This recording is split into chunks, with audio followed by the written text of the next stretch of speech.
Okay, so hello everyone. You are all welcome to the final week of our AI workshop series. And today's session will be looking at AI agents. Thank you all so much for sticking up to this point, and we are very sure that the entire workshop series has been a very insightful one for each and every one of you. So enjoy today's session, pay attention, ask questions, and yes, just have fun. Thank you. So we can start, please.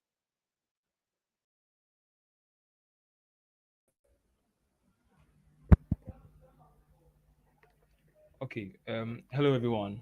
My name is Samuel Dankwan Kapon, and today I'll be taking you through the introduction of AI agents.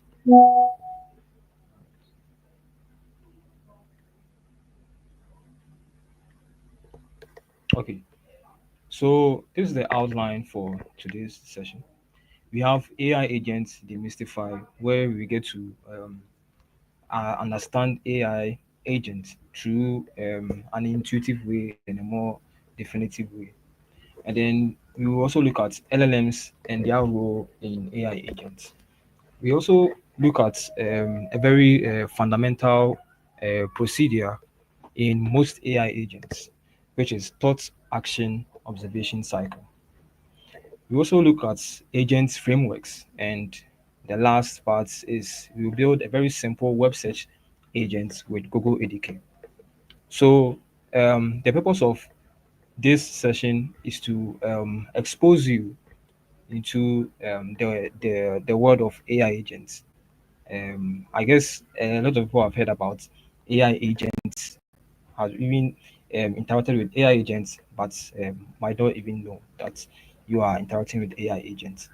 So I hope by the end of this session, you will get at least a fundamental knowledge of AI agents, and if you have the passion to follow through and then learn more about AI agents and then build AI agent too, you can follow through. I will also send some resources into the group. Yeah. So let's begin. Yes. So let's take a more basic approach. Let's take a more intuitive approach to understand AI agents. So if let's say you've watched a YouTube video, or let's say you read an article somewhere about AI agents, that's fine. But I want to take this opportunity to break it down further for those who may have not encountered, I mean, AI agents before. Yeah. So we have this diagram here. There's a user. Let's say we have a coffee assistant. Let's say in the form of a robot, because I mean that's the basic idea that we all have. Let's say you are a user, then you make a request that you need a coffee, right? So here the robot understands the language, right, that you give, or understand the request that you give. So here in terms of AI agents, the robot takes the request and then process the request, thinks about the request, and then plans the actions, right? So in terms of planning the actions, the robot is going to make use of tools, to prepare the coffee and then present the final thing to the user. Um, the the robots have an idea of the tools available to it, right? So it's going to make use of the tools which are available to it, and then go through the steps and the actions to produce the final output and present to the user. So that is a similar approach to how AI agents works. All right. So then, what is AI agent? An AI agent is a system that leverages an AI model to interact with its environment in order to achieve a user-defined objectives. So with AI agents, it combines reasoning, planning, and the execution of tasks, which in this case using external tools to fulfill tasks. So with the components, the main brain or the fundamental like brain behind AI agents is basically an AI model. Now, AI models have been around for some time, right? AI models which have been trained on data to predict, data has been around used for like different tasks, right? But then the advancement comes in when you use it for agentic task. So here we have the brain, which is an AI model for reasoning, planning, and making decision making. And then the body of the AI agent basically is about the tools and the capability that the AI agents can perform. In this case, they are actions. So looking at this diagram, we have an LLM. LLM, which is a large language model. We'll come to that. The chat GPT that like we have been using a lot, Gemini and other examples are some of the popular large language model. So they process language, right, and then they use it to predict text, right. Yes. So we have the main brain, which is the LLM, having access to tools and capabilities that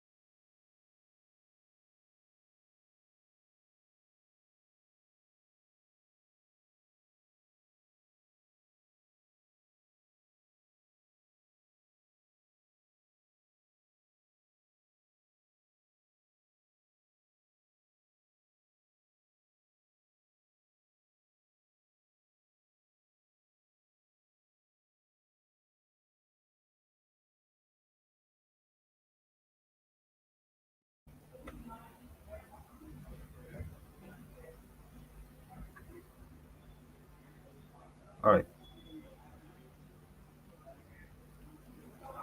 So we come to LLMs in AI agents. So let's take a step back to look at the broader view of LLMs. So LLMs, large language models, they work. Um, so we have the types of LLMs, which are encoders, decoders, and then sequence to sequence, right? So when we talk about the encoders are basically networks that takes in text and then transform them into representations. In this case, vectors, right? So we have an example like BERT, which is a very popular encoder. They are mostly used for text classification and semantic search. Then we have decoders like Llama and then other popular LLMs. So decoders basically use the representation, which are the vectors, for text generation. So they predict text token by token. When we talk about token, it is the basic units, the basic unit that LLMs work with. So they predict text, token by token. That's how they are able to generate text in terms of chatbot usage and other text generating methods. Then we have sequence to sequence. The sequence to sequence combines the encoder network and the decoder network. The encoder in such a way that it accepts text and then represents it in a vector form. The decoder takes the vector representation and then use it for text generation. So the sequence can be used for translation. It also can be used for summarization. And we come to role of AI agents. Basically, the role of LLMs in AI agents is for reasoning and planning. So you give a request to an agent. The brain behind the AI agent is the LLM that is going to reason your request, right? And then set out clear plans or actions that it needs to take in order to complete the request that you've made. And for context management, so as you keep conversing with an AI agent, it stores some of your chats, and then it is able to get the context of all the chat that you've done with it. So then it has memory. Different AI agents have different ways of getting the context of your chat with that agent, right? And then we have tool selection and execution. This is where I was talking about an LLM having access to tools. So we will come to tools, but then tools are basically external functions that we give to the LLMs. So let's say at first the ChatGPT that we used to have, let's say back in 2022, anytime you search for information on ChatGPT, at that time it wasn't having access to tools that can search information online. It was using the data that was being used to train. So imagine you asked it a very current question. Sometimes it even gives the guardrail message that its information is they are all, it consists of information trained up to 2022. So it cannot give you like a very current answer or information. And then sometimes if you ask it a very updated question, it sometimes hallucinates, or give false answers, right? But then that is not the case in agents. For agents, you can provide it tools. One example of the tools is search, online search. So then it can retrieve information from online, which is which is housing or most of the updated information, right? And execution.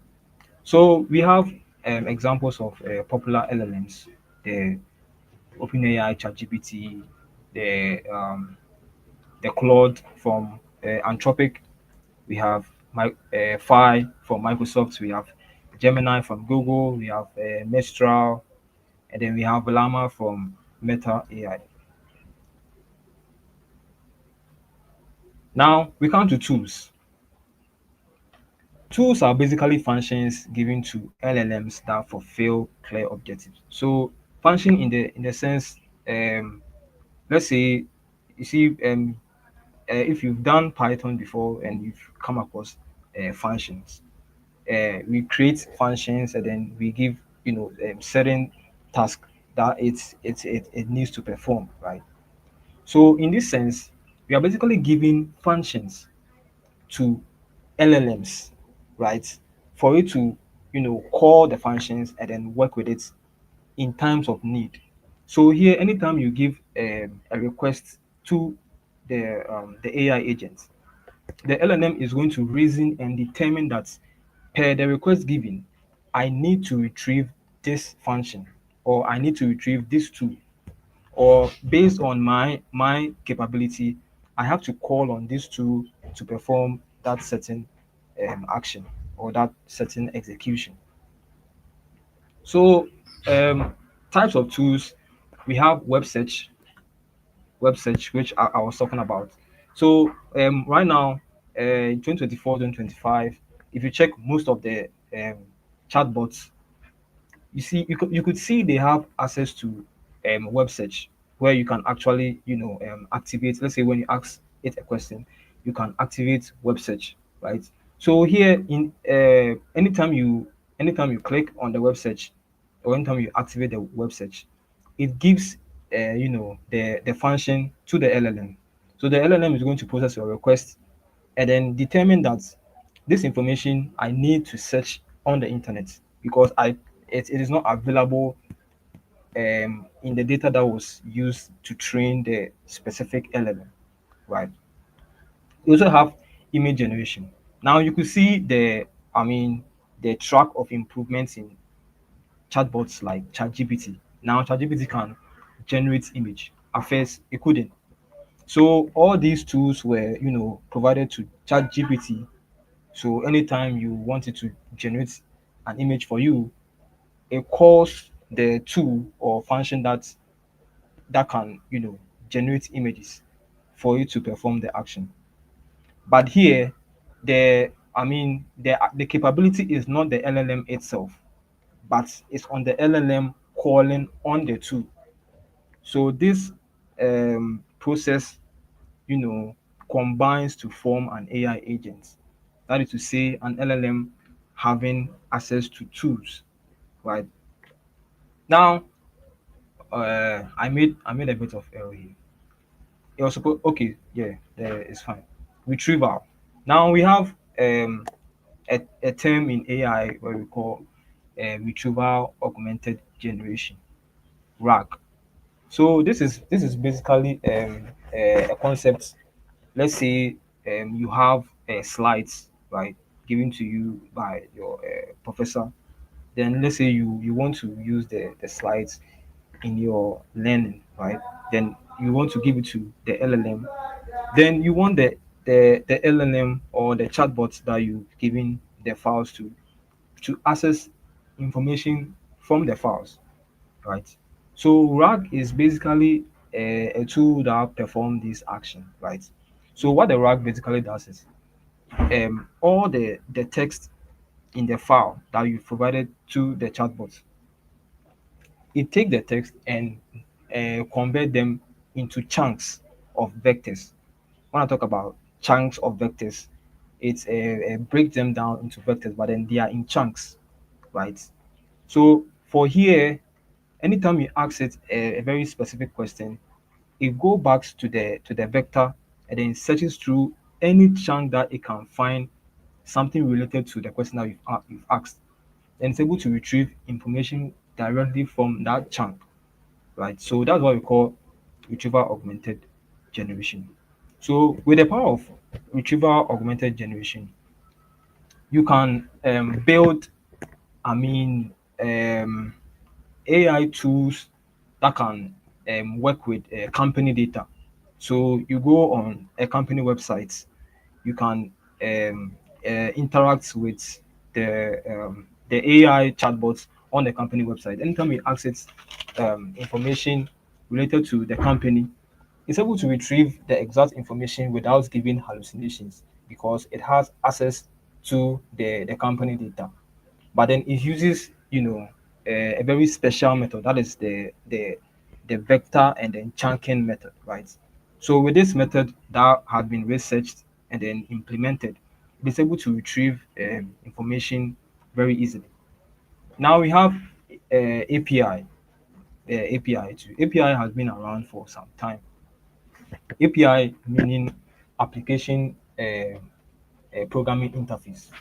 So uh, application programming interface are basically functions, right? So they are functions that enables us to create application that can interact with another application or a service, right?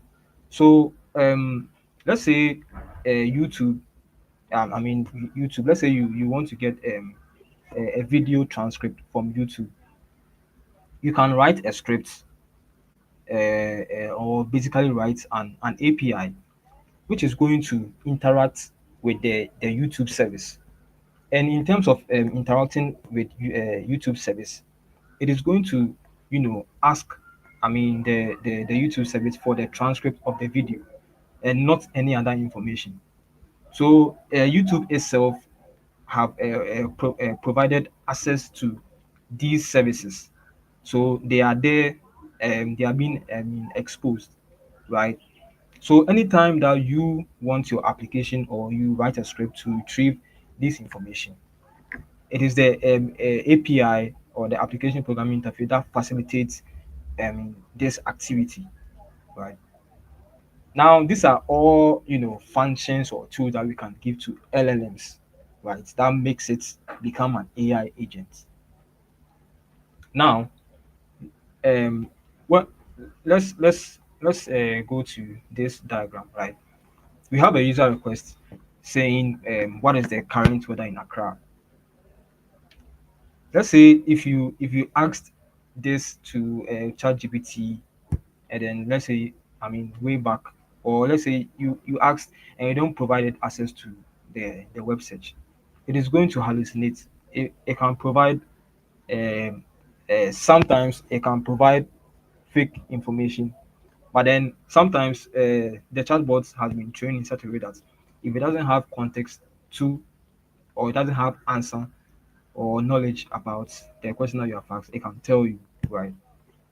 So in this case, the LLM could not get those kind of updated information because it's not having access to the internet. It's using data that is being used to train on it, and then if that data is limited and hasn't been updated, you cannot get the information. And then imagine whether keeps updating, right? Then you have an AI agent with web search. So this is basically an LLM which has been given access to a web search. So anytime you ask what is the current weather in Accra, it can um, it can call the search function, right? Which will then interact with, let's say, um, an API from Google, from, let's say, Edge, or any other like web browser, right? And then retrieve the information which is related to weather in Accra. Now, having to use tools in AI agents, there are certain guidelines that you have to follow. You need to provide a description. You see, in as much as you are providing tools to the LLMs, the LLM to understand natural language, right? So in terms of, I mean, connecting the tool to the LLM, you need to provide description to the tool so that anytime the LLM wants to call the tool, it knows that this tool is used for this and that. So I can call it per the user request, right? Yes. And then you having a callable function. Let's take an example. We have created a calculator. So this is a Python script, a calculator where we have accept inputs for basically integers a and b, and then multiply these two integers. So this is the function that we have. But then it will not be the best way to just provide this to the LLM. We need to give it a description. So we have, so this is the tool calling, how we describe tool calling basically in AI agent or Python, right? So we have calculator, multiply two integers, right? Then this is the callable function calculator, because we've created the function calculator here. So define calculator, right? So this is the callable function. And then the next part is to give it inputs. So the input and output is very important. You have the tool, you just basically want to give a description of this tool. This is the tool that I've defined, and it needs to accept this kind of data. It needs to output this kind of data, so that it will give the LLM more context on how to even use the tool, and how to properly formulate answers that it's or in a better word, like how to put the answer in a very good form, right? So yeah, we have arguments with type notation. So we have a the I mean a and b, they are being notated. We have integers, right? And then the output is an integer. Okay, so now we know what tools in agents are.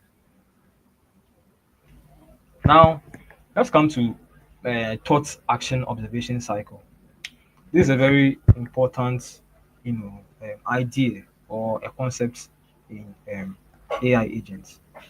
So even from this concept, a lot of other concepts have also been developed. So this basically form the backbone of AI agents. We For AI agents, we have LLM, we have tools, but then how are they or how are they interacting with the environment in order to do all these things that you can see the chatbot generating. images, chatbot generating slides, and all of that. Chatbot generating code. So agents work through a continuous cycle. So we have a query here, right? Then we are saying the thought action observation cycle is a core workflow, or it's a workflow in AI agent that enables the agent to operate effectively in their environment. So we've set out, you know, a standard workflow that the AI should go through in order to retrieve information, process it, gives it steps, perform the action, and then bring back the answer or the results to the user. So we have thought, right? So in here, the LLM decide on the what the next step should be. So anytime you provide a request to the AI agent, the LLM is going to think about or in a better word, reason the request, right? And then determine what exactly the user wants. And then if there's any tool that needs to be called upon to perform the action, it calls it, right? So we have observation where the model reflects on the response from the tool.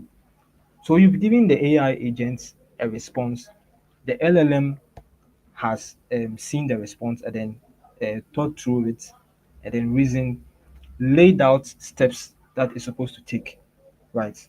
And then if there are functions that needs to be called, the functions have been called, the actions have been performed, right? And then the information that you get from the tools is what we call the observation. So the AI gets a raw data, raw information from the tools, and then now it will have to, think through or reason again on how to display the results to the user. Then we have action, which actually comes before the observation. So here the agent takes action by calling tools with appropriate arguments.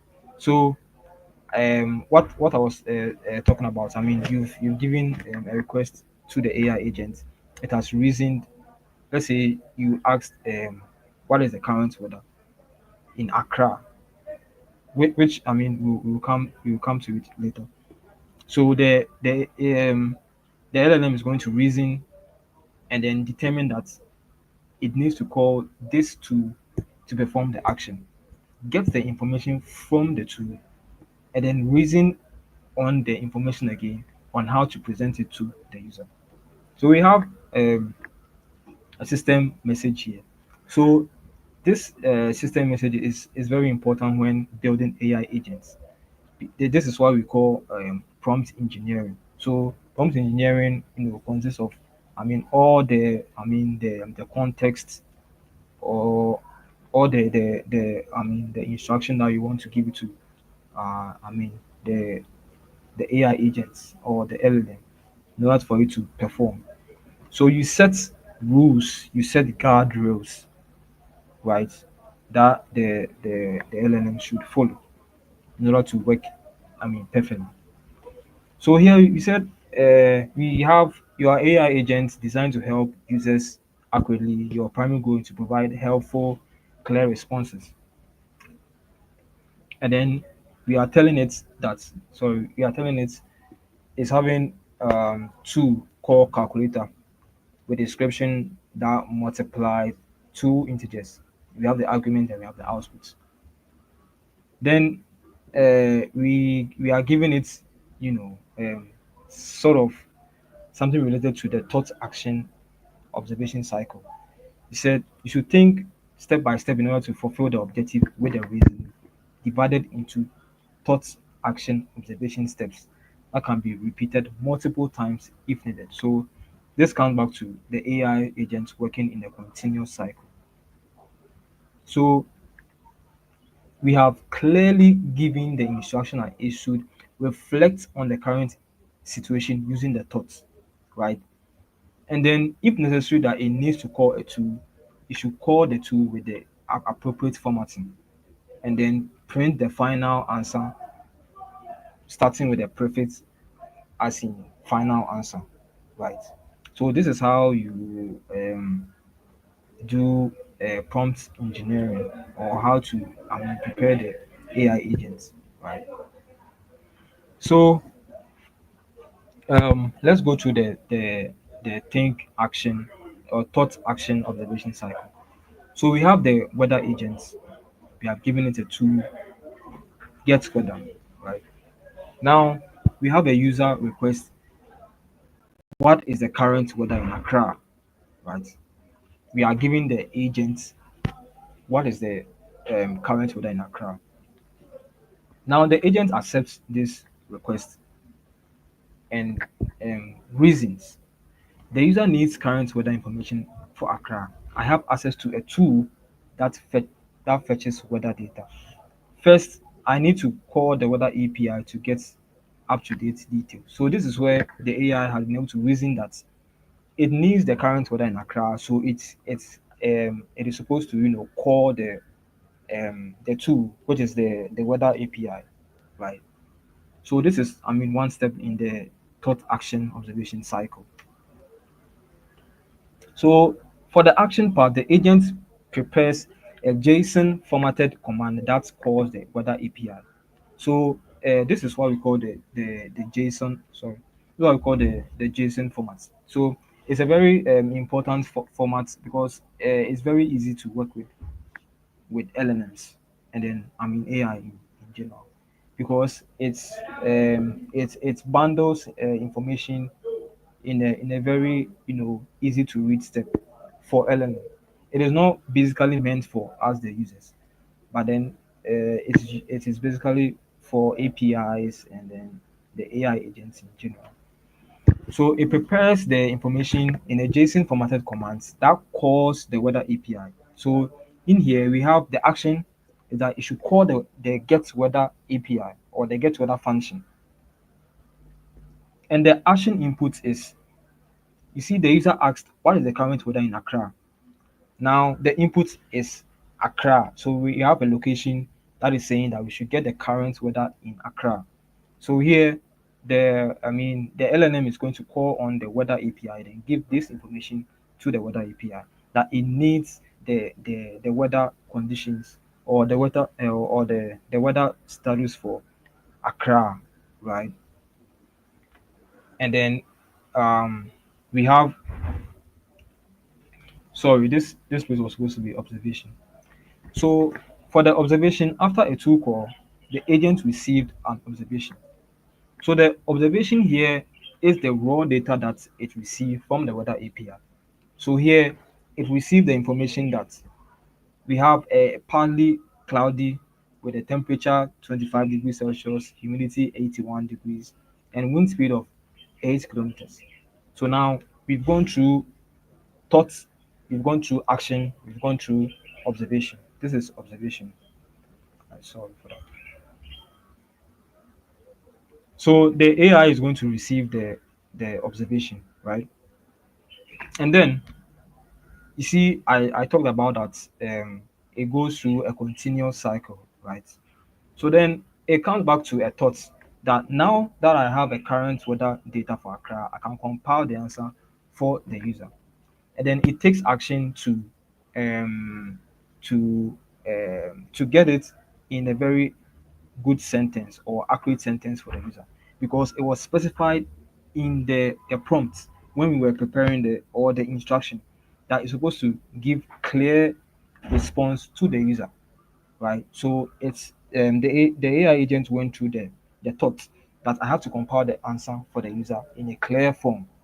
Now it goes through the action and then prints out the results, which says the current weather in Accra is partly cloudy with a temperature of 25 degrees Celsius, 81% humidity, 81% humidity, and 8 kilometers per hour wind speed.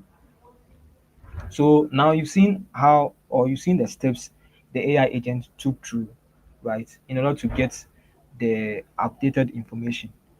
So right now, it's not working based on the information that was used to train on itself. So you've seen the advancements in, LLMs or AI in general. I felt we are having pure LLMs, the pure chat GPTs way back. Last 3 years, last 4 years, and all of that. They used to, get, work with information that was used to train. But now, with AI agents, we have tools, external tools that the AI or the LLMs can call on to provide accurate and specific information without any hallucinations or wrong informations. Right? Fine. Now we come to agentic frameworks. Um, so with the process of building the AI agent that we've gone through, thoughts, action, observation cycle, there are other methods that there are other workflows that people have developed that have been derived from the thought, action, observation that the AI goes through to get accurate response for the user. Now, um, there have been development of agentic framework, which agentic framework here simplify the development, deployment, and management of single and multi agents.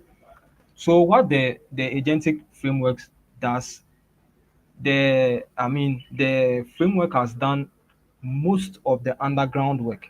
So in terms of the workflow the AI agent goes through to get the information, in terms of memory management, in terms of context management, and in terms of tool calling, all of them have been, most of the underground work have been done by the agent framework. So with the different agentic framework that we have, some of them have predefined tools that you can use directly instead of you to build it from scratch, right? You can use agentic framework to achieve this information or to achieve this task. So sometimes agentic framework becomes important when you are building multi agents. An agent that can talk to another agent that can also talk to another agent. It seems right now, multi agents is becoming, the buzzword in our, current world, right? There are a lot of systems that have been, improved with multi agents, right? So we have one agent which is for a particular task, and then it talks to another agent, and then they work in a holistic manner, right? So the agentic framework basically perform abstraction. So with agentic framework, you wouldn't have to, I mean, do much work underground. So it gives sort of a boilerplate or a foundation where you can use to build AI agents in a much simpler and faster way. So if you're also interested in building AI agent from scratch, you can also pursue that with Python, right? And then other libraries from Python. So we have some of the popular agentic framework, LangGraph, we have Google Agent Development Kits, we have small agents, we have so Google Agent Development Kit from Google, small agents from Hugging Face. We have Llama Index from Meta AI. So each of these agentic framework, they have their own advantages. They have their own perks. They have their own, specific features that makes them better than others for specific tasks. Right? Yes. So um, we are basically done with the introduction with agentic frameworks. So now we will go through a very simple practical session where we are going to build a web search agent. So this is to just show how basically the chat GPT with the web search tool works, right? So in here we are going to use the Google Agent Development Kit, right, which is from Google. So they have most of the the fundament or the foundation already. So we wouldn't have to do much of the work in terms of building it from scratch. And then Google Agent Development Kit also comes with some tools. So that's what we're going to use. I'm going to use the Google Search tools. It's having Google Search tool inbuilt, right? So we wouldn't have to write a whole function for um, Google Search, which then plugs into the Google Search API. This has been already done by the development kit. So we are just going to call it and then use it in our agents. All right. So now let's head over to the practical session.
Okay, so we have the last part, which is the agent.py. So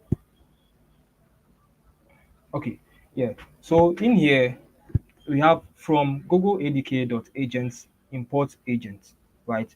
So this is the basic agentic framework written by Google ADK. So we are importing the agents from Google ADK, right? And then the second line is basically saying from Google ADK.tools import Google search. So you see, I made mention that the agentic framework, some of them comes with inbuilt tools. In here we have Google search. So here it means we are not going to write the function for Google search and then plugging it with the Google search API. In here we have basically installed the Google search tool, right? It is available inside the Google ADK. So we just need to call it. So that's why we use from google.adk.tools import Google search, right? Okay. Now, Google ADK basically expects you to name your agents, right? I mean, the variable root agent, because that's how it's being programmed anytime it's called, right? So we have here root agent equal to agent. This is where we call the the agent, I mean the Google ADK agent itself, right?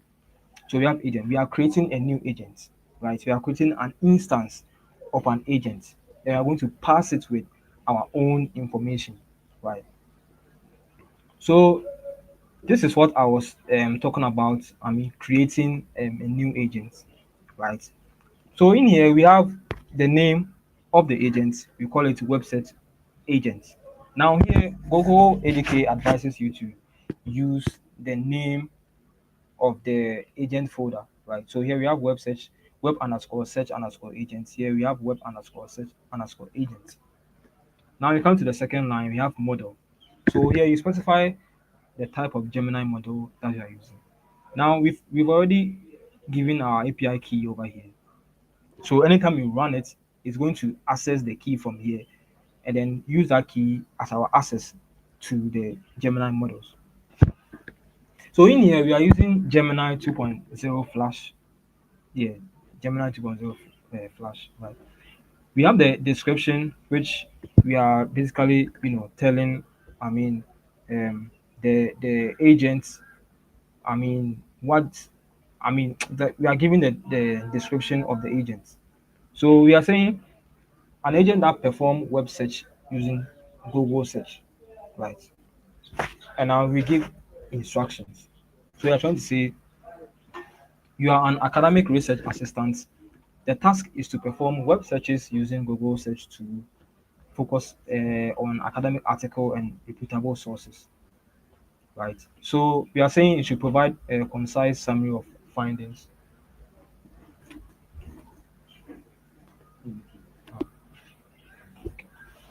So all information will be supported by evidence from the search resource and then citations from with using the APA 7th edition.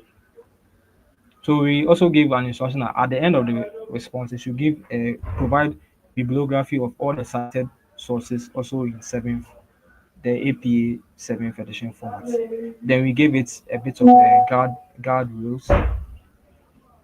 Then also making sure that we include the URL of each of the articles cited, right, or the web source cited.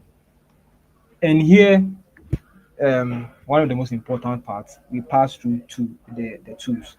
So this is the agent, as I was talking about the agent. So now this is the brain of the agent, the LLM. We are using the LLM, which is Gemini 2.0, and then we are passing it to, which is Google search. Now I said the Google ADK um, comes with Google search already or inbuilt. So we just call the Google search function, right? So now this is a very simple web search agent that we are going to interact with, right? So now we are in the parent folder. So now you have to be careful over here you need to be inside the parent folder because anytime it runs the from the parent folder, it is going to, try to search for any agent folder that is inside the parent folder, right? So you're not supposed to run the command inside the web search. You're supposed to run it inside the parent folder, which is the my agent folder. So here you go, ADK web. So this command, as provided by Google ADK, is used to access, a web UI. So if we were building it from scratch, fine, we have the agents, then we have the responder it can give. But we would have also, had to build, a web interface. Like if we want to actually interact with the user, we could have done it with the command line, but we need it in a web UI where we can, easily see everything and then what's going on. Right? So here we type ADK web, then it's going to spin up the back end, going to spin up the front end, right? So even the ADK web server has started, and it has given us a local host, which is localhost 8000. So we're going to open the link. So now let me share this. Let me share the web UI.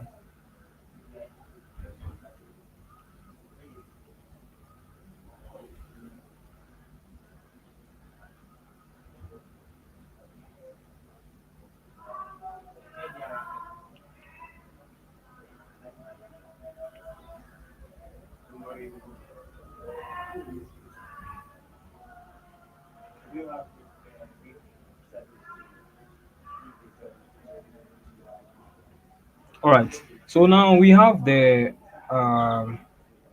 web UI which we used. We've spun up from the IDE. So now we have agent development kits. This is the web UI designed by Google ADK. Now this part lists the all the agents that we've created. So now we created one simple agent which is called web search agent, right? So here, if we had created, other agent or we are working with multi agents, we will see the other agents over here. Right? Then we have the session ID, token streaming, in which in terms of it providing the information. Yeah, you want to see the information as it's providing. So you can activate it or deactivate it. You can activate a new session. Yeah. So now let's give it an input or a request. Let's say I need info on the current advancements on carbon fiber, right?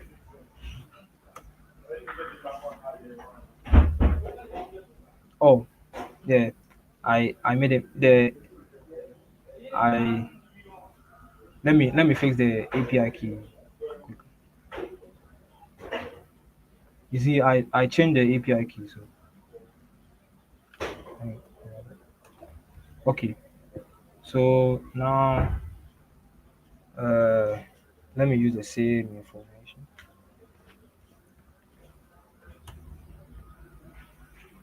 So now it's going to call the Google search tool, right? So with the agents, we gave it description, we gave it the model, then we gave it tool that you use Google um, Google search. So now we are basically saying that we need info on the current advancements or on carbon fiber, right? So this is our basic web search agent. So we are making it get information from the web and then also provide citations for them, right? So now it gives the information, then at the end it provide the bibliography, right? Then So in here, let's interact with the this pin, right? So we have so we come to the event. The event talked about, whatever happened at the back end, right?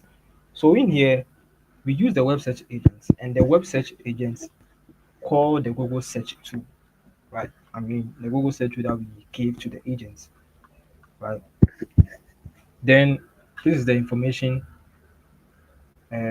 we got from it. Here is the citations and then all the information. So these are some of the things that happens in the back end, right? So we have the request that we give. So it's the LLM bundled all the information or all the requests, right? The agent bundled all the requests, right? So we have the model Gemini 2.0. This is the system instruction. What we gave to the agent, and this is the user request, right? Then we have the response that we got from the Google search, right? Yeah, and then the LLM had to um, you know present it in a more clear or visible way for the user, right? So now, yeah, so now we have it went to Google to search for the information. So now we have it's been actually grounded with Google search. So now it's not giving any fake information, or it's not giving any like hallucinations or anything. But then it actually called the Google search tool. Right. Okay. So I hope you enjoy this session.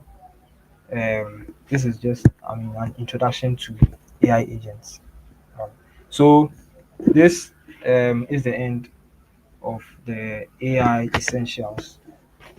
The AI workshop from ISAC. Right. So thank you very much, and then enjoy your day.